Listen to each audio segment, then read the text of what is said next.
The city animal shelter buzzed with the hum of fluorescent lights, the occasional bark echoing down the sterile hallways like a cry in the void. Dogs of every shape and size sat behind chain-link doors, some barking for attention, others lying, still in quiet resignation. But kennel number 17 was different. It housed a medium-sized brown and white dog with intelligent amber eyes and a demeanor that didn't quite fit the usual mold of frightened strays or surrendered pets. His name, as the intake paper said, was Rusty. Rusty didn't bark. He didn't jump at the gate like the others. Instead, he sat back on his haunches, calm and almost regal, his gaze fixed on the hallway as though waiting for someone. His ears would perk up every time a door opened, every time footsteps approached, but they would droop again each time a new face passed without stopping. The volunteers noticed it quickly. There was a depth in Rusty's expression, a sorrow that clung to him like a shadow. He had been brought in just 5 days ago, found wandering a deserted stretch of highway near the edge of town. The rescue officer said he'd been sitting there, still as a statue, not chasing cars, not scavenging, just sitting, facing the road, waiting. They assumed he was abandoned or had gotten lost and tired, but when they coaxed him into the van, he didn't resist. He walked in quietly, almost like he understood that it was part of a bigger journey. At the shelter, the staff tried their best to make him comfortable. Marcy, a kind volunteer with a soft spot for the quiet ones, gave him an extra blanket and stayed late to sit outside his kennel. "You've got the saddest eyes I've ever seen," she murmured one evening, slipping a biscuit between the bars. Rusty didn't snatch it. He took it gently, politely, and then set it down untouched. But it wasn't Rusty's silence or sadness that made him the talk of the shelter. It was what happened on his 3rd night there. Morning shift arrived to find his kennel door wide, open yet everything inside untouched. The blanket still folded neatly in the corner, the water bowl still full. But Rusty was gone. Panic set in immediately. They scoured the grounds, terrified he'd slipped out the main gate or wandered into the woods behind the shelter. But before they could call animal control, someone spotted him, quietly padding down the east corridor near the intake area, nose pressed to the floor, tail held low but not fearful. Focused. "Rusty!" Marcy called, rushing toward him. He stopped, looked at her, and with a tired sigh walked back beside her like nothing was wrong. They assumed it was a fluke.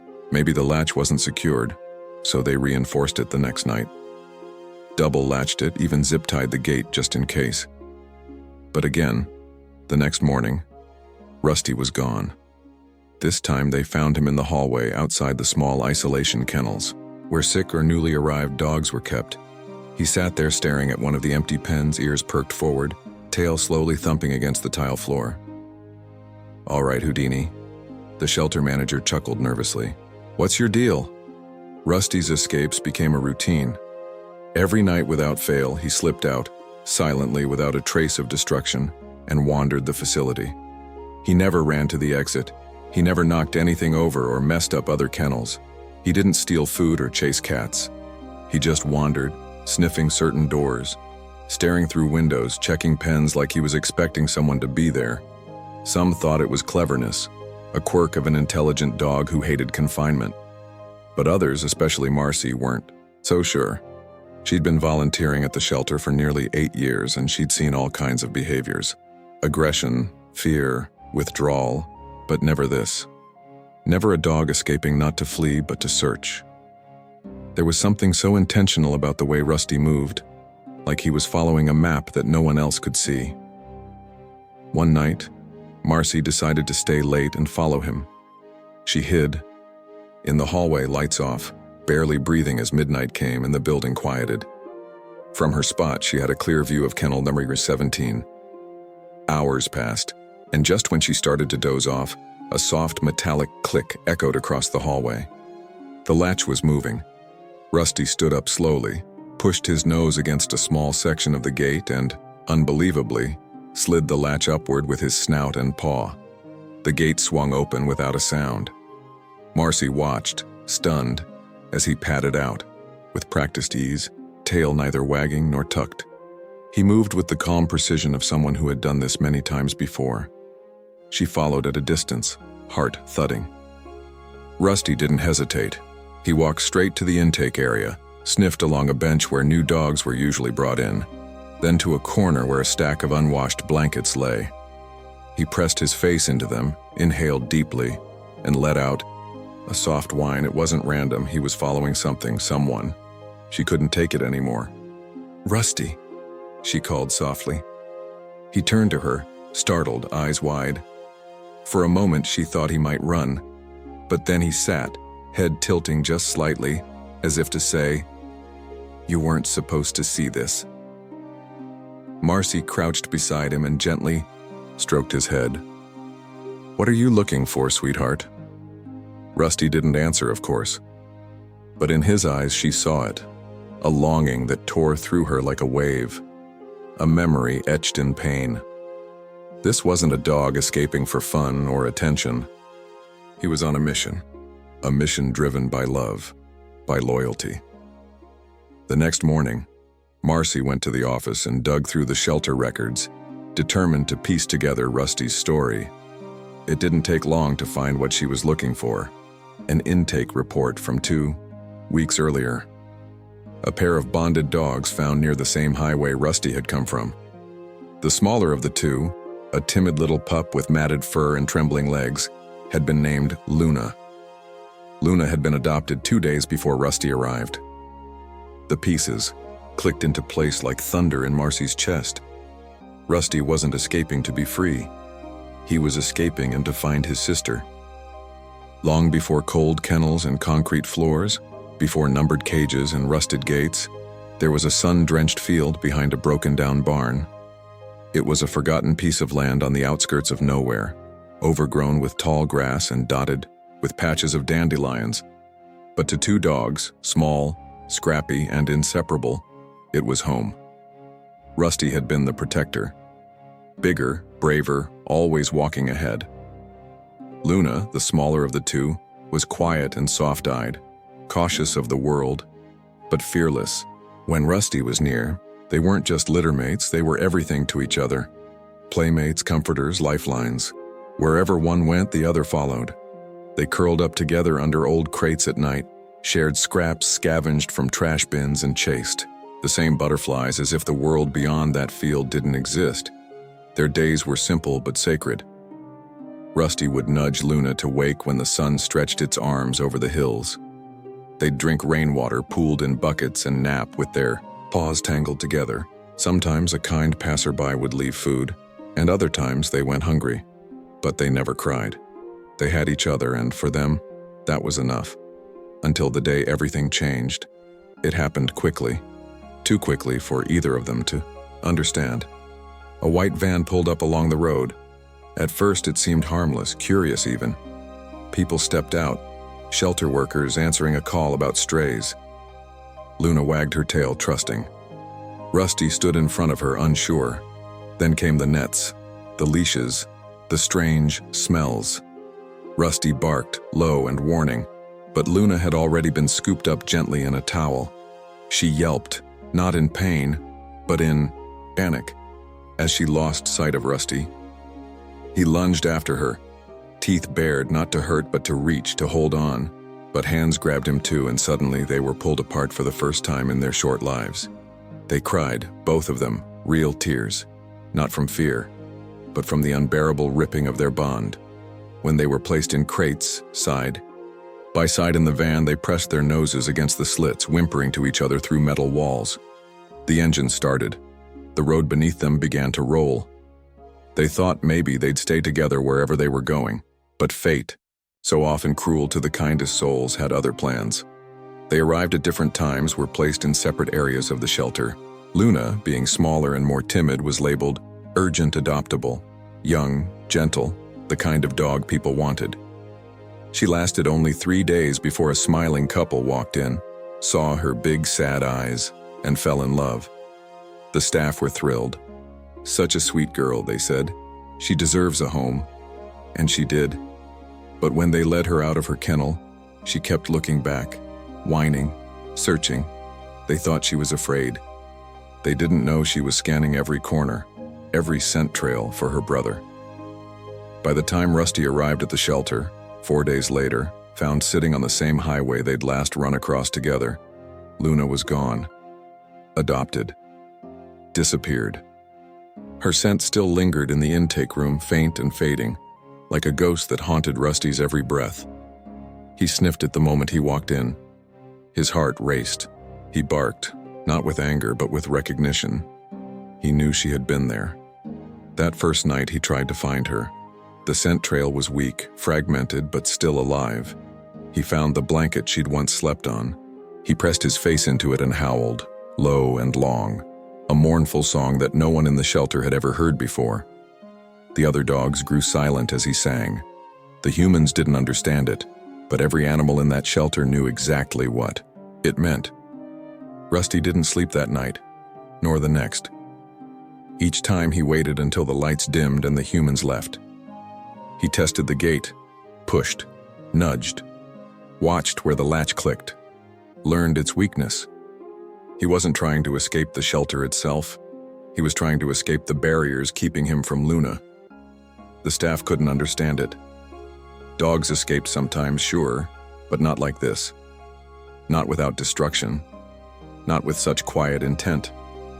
And never with such consistency. Every night Rusty followed a different scent path. He checked every kennel, every crate, sniffed collars, beds, even the laundry bins. But none of them held the scent he was looking for, until Marcy. Until the night she stayed behind and saw it all. When she found the intake sheet, when she put Luna's name next to Rusty's intake record, her hands trembled. "They're family," she whispered aloud. "They were together and we split them up." She stood in the hallway for a long time, watching Rusty as he lay curled around a discarded towel that no longer carried Luna's scent. He looked so lost, so tired, still hopeful, but fading. His eyes, once bright with purpose, now blinked with slow resignation. He hadn't given up, but he was close. The guilt weighed heavy on her chest. None of them had known, and yet, the evidence had been there all along. The focused escapes, the searching, the silence. Rusty hadn't acted out. He had grieved. She knelt beside him that night, brushing his ears with her fingertips. "You miss her, don't you?" she whispered. "You've been trying to tell us all this time." Rusty let out a soft sigh and leaned into her hand. For the first time since arriving, his tail gave a slow, sorrowful wag. The next morning, Marcy made it her mission. She dug through every record she could find. Paper files, digital databases, even her own scribbled notes from the adoption calendar. She found Luna's file, her ID number, her adopter's name, Emma Caldwell. There was a phone number, a small house address a few towns over. The photo on the profile showed Luna in a new pink collar, standing shyly between a young woman and an older dog. She looked healthy, fed, safe, but her eyes still held that searching look. Marcy printed the picture and brought it into the kennel, holding it up for Rusty to see. "Is this her?" she asked softly. Rusty stared at it, and then, slowly, he stood, his eyes locked on the image. He licked the edge of the paper, then looked at Marcy with renewed urgency. He remembered, he knew, and for the first time since he arrived, Rusty barked. Not a sad bark, not a cry, a statement. Find her. The morning after Rusty barked at the photo, something shifted in the air around the shelter.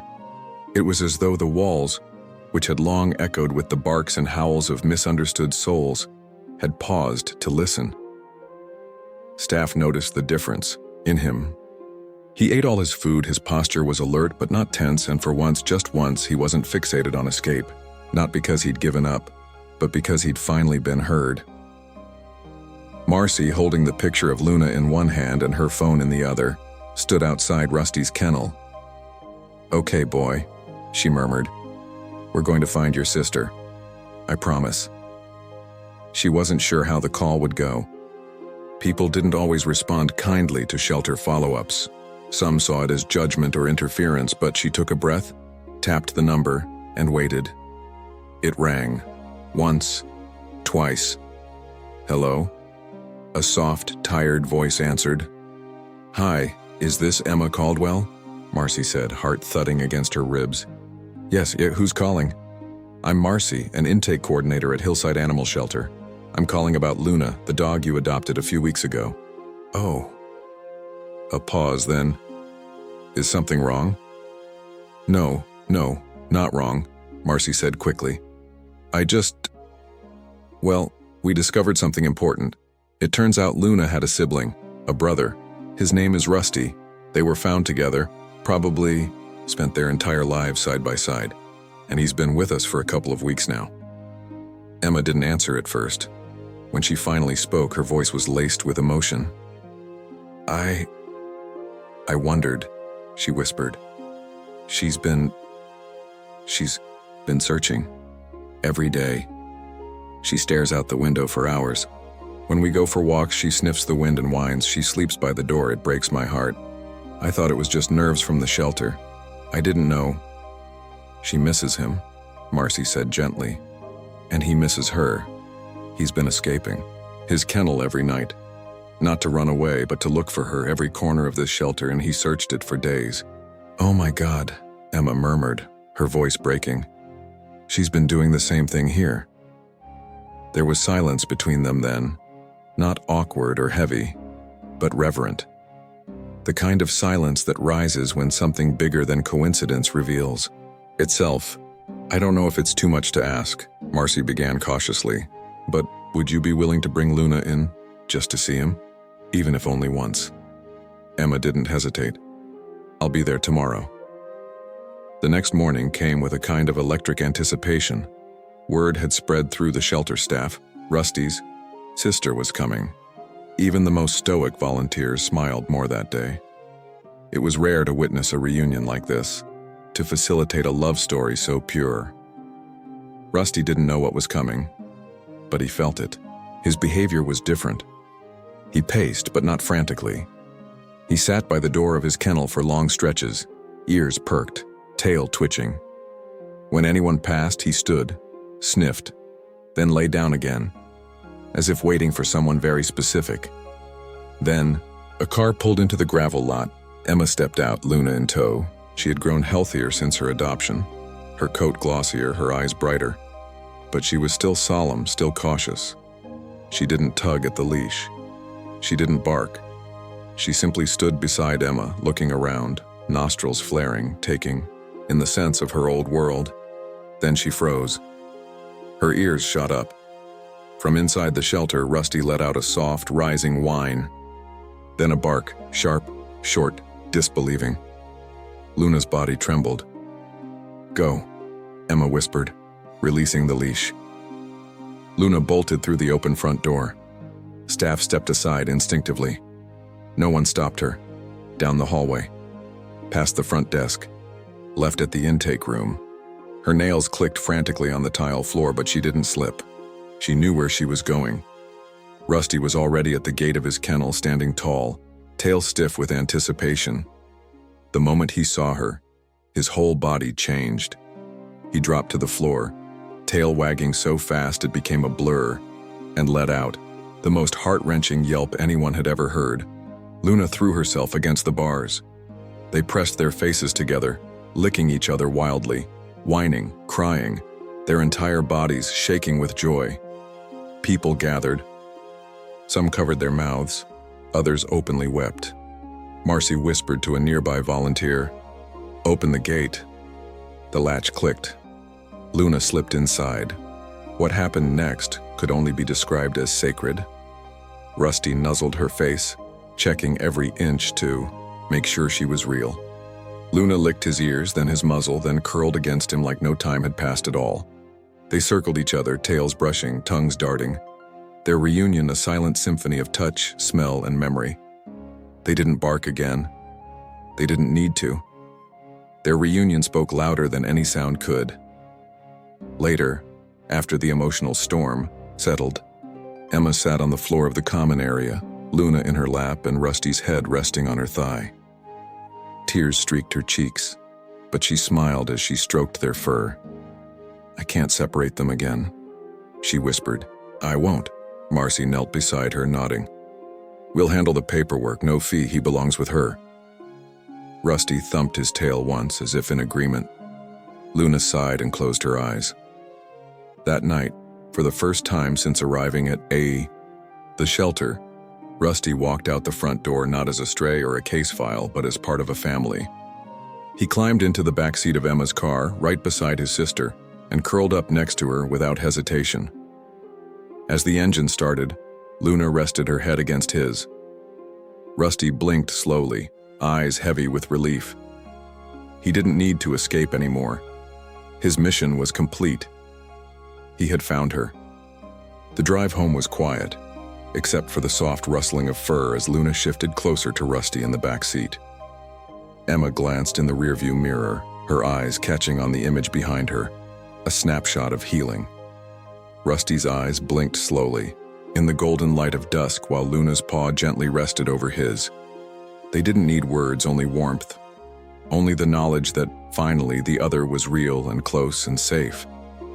But what Emma didn't yet realize was that, even though the two dogs were reunited, a storm still lingered beneath their fur, a quiet ache that hadn't disappeared simply because the search had ended. When they arrived home, Luna led Rusty into the house as if she were showing him a secret treasure. The moment he stepped inside, he paused. The scents, new, foreign, startled him at first. He sniffed every corner, his tail halfway raised, unsure if this was permanent or another stop in the unknown. Luna nudged him gently, showing him the blanket she'd claimed by the couch. Rusty sniffed it, then circled and laid down next to her, without resistance. Emma stood in the doorway, her heart aching at the tenderness of it all. "Welcome home, Rusty," she whispered, though a lump sat in her throat. For the first few days, everything seemed perfect.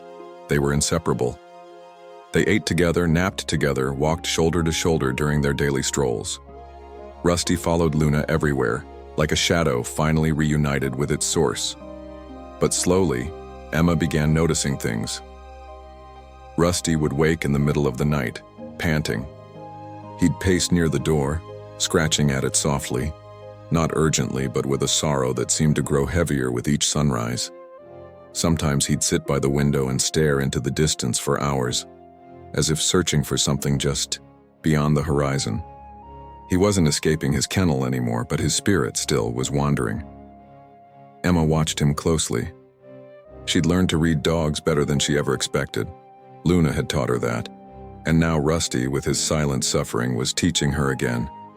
He wasn't broken, he was grieving. One night, as thunder rolled across the sky and rain pelted the windows, Rusty whined low in his throat. Luna tried to comfort him, laying beside him, licking his ears, curling her body to his, but nothing soothed him.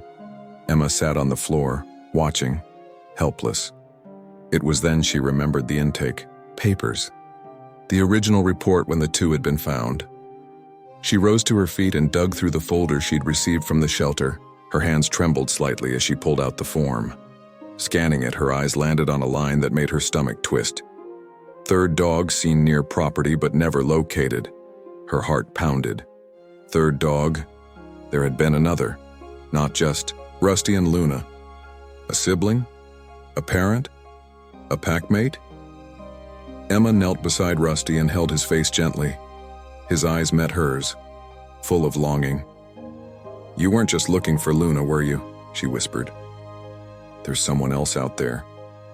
He let out a slow, tired breath and laid his head in her lap. That was all the confirmation she needed. The next morning, Emma called Marcy at the shelter. "I think there's another dog," she said without preamble. The intake form said a third dog was seen but never found. That's why Rusty's still restless. That's why he still stares out the window like he's waiting. Marcy was silent for a moment. "You might be right," she finally said. "But that was weeks ago. If that third dog was out there, it could be anywhere by now or worse." Emma felt her throat tighten. "I need to try." "I'll help," Marcy said, not missing a beat. "We'll check our lost and found reports, call nearby shelters, post flyers. If there's a third, we'll find them." The search began with a photo. Emma printed pictures of Rusty and Luna together, added a message. Have you seen their missing sibling? Last spotted near the old farm on Millridge Lane, desperate to reunite. She posted them at pet stores, gas stations, vet offices, parks, anywhere that might spark recognition. Marcy updated the shelter's social media page, and dozens of people began sharing the story. Rusty seemed to know something was happening. Every day as Emma taped up posters or opened her laptop to check messages, he sat beside her, tail flicking softly. Luna watched too, her quiet strength holding them all together. Then, 2 weeks later, an email arrived. Subject: I think I've seen that dog. Emma clicked it open, her hands trembling. Hi, my name is Carla. I live about 10 miles from the farm mentioned in your flyer. A few days ago, a golden dog, thin, skittish, was spotted near my barn. I tried to coax it closer, but it ran. Today, I saw it again. It looks like the dog's in your picture.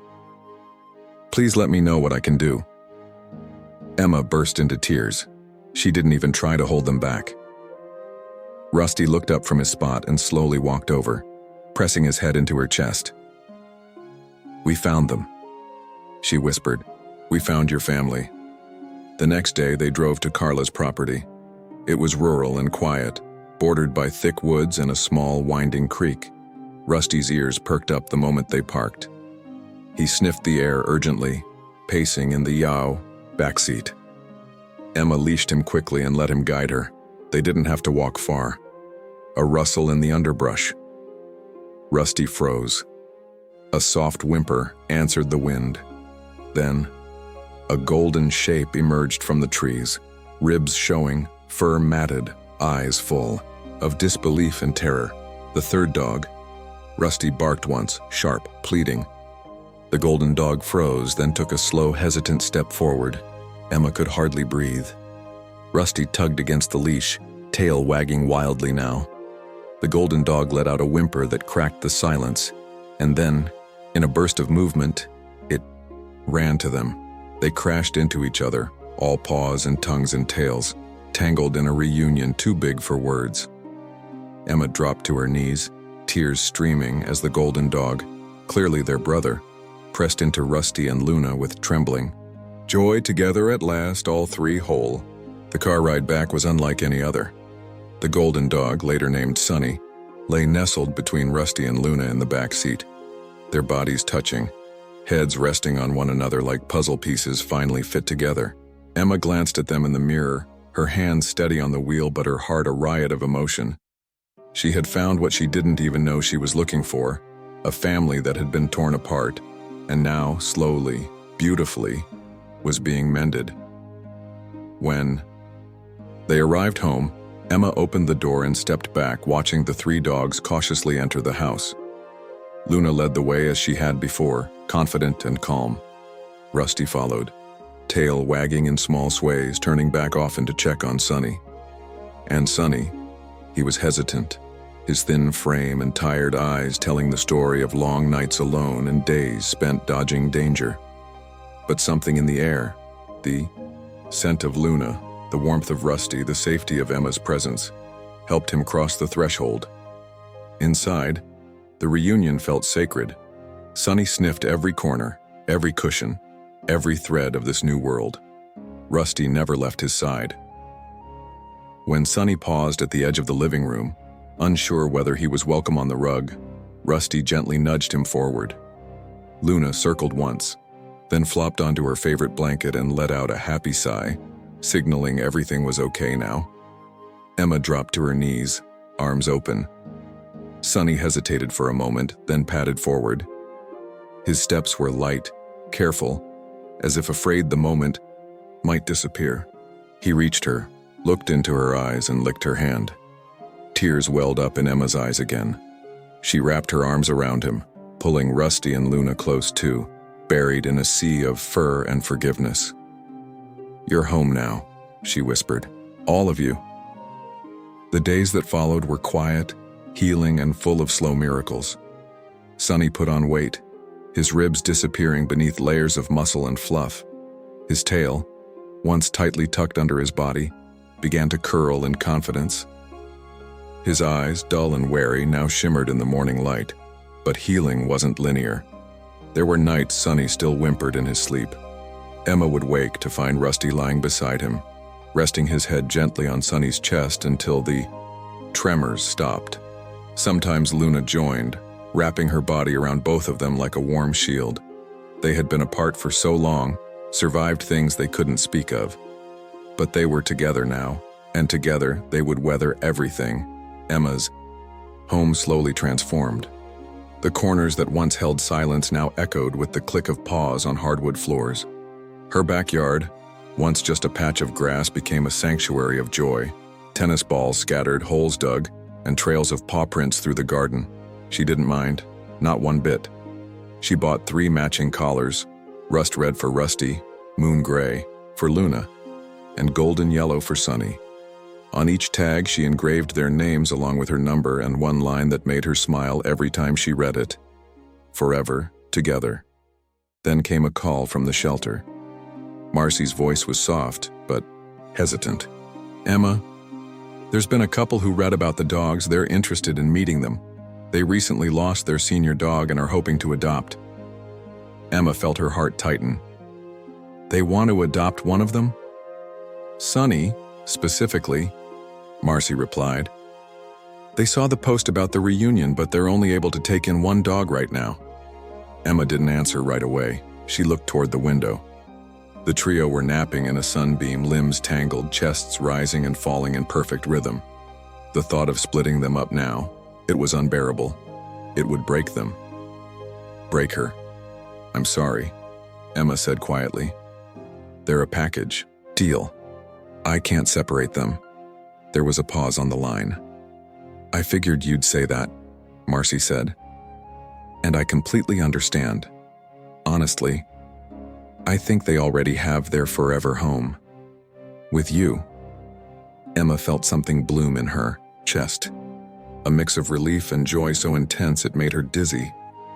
"Yeah," she said, watching the dogs sleep peacefully. "They do." Spring turned to summer. Sonny discovered the joy of sprinklers. Rusty claimed the porch swing as his personal throne. Luna, ever the wise protector, watched over the neighborhood from her post by the window. Every morning began with a walk through the quiet streets, the 3 dogs leading Emma as if they owned the world. Neighbors smiled when they passed. Children waved from school buses. People began to recognize them. "There goes the trio," someone shouted once. They became a story, a symbol of love lost and found, of bonds unbroken by time or distance. One day, Emma brought them to the park where she'd first met Luna. She sat on a bench while the dogs chased each other across the open field. Sonny was faster now, stronger. He darted ahead, barking in delight as Rusty caught up and tackled him gently. Luna followed, her steps graceful, her bark melodic in the wind. An elderly woman sat beside Emma. "They yours?" she asked, watching the trio. Emma smiled. "They're mine, but really, I think I belong to them." The woman chuckled. "They look happy, whole." "They are," Emma said, her throat thick. "They were lost, but they found each other again. They're more than siblings, they're survivors." The woman nodded. "That kind of love, it doesn't fade." Emma looked out at them, Rusty's head thrown back in laughter, Luna nipping at Sonny's heels, and she knew it was true. That night, as the stars blinked awake, the dogs curled up beside her on the bed. Sonny rested his head on Rusty's back. Luna lay across Emma's feet. Outside, the wind whispered through the trees, but inside, all was still. Emma reached out and laid her hand on Sonny's chest, feeling the steady rhythm of his heart. "You found your way back," she whispered. "All of you." Rusty stirred, his eyes opening briefly before closing again, a content sigh escaping his snout. "I promise," she continued softly, "you'll never have to search again." And as sleep claimed them all, 3 dogs once shattered by loss, now healed by love, Emma knew that this wasn't just the end of a story. It was the beginning of their forever.